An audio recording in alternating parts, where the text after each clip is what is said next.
সুপ্রিয় দর্শক, আপনারা যে ভিডিওটি দেখতেছেন এবং ভিডিওর মধ্যে যে একটা বিল্ডিং দেখা যাচ্ছে, এটা হচ্ছে সৌদি আরব।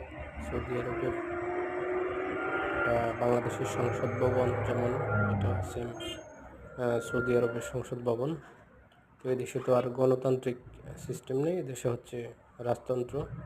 তো এখানে সকল মন্ত্রণালয় এই জায়গায় এবং এমপি মন্ত্রীরা বা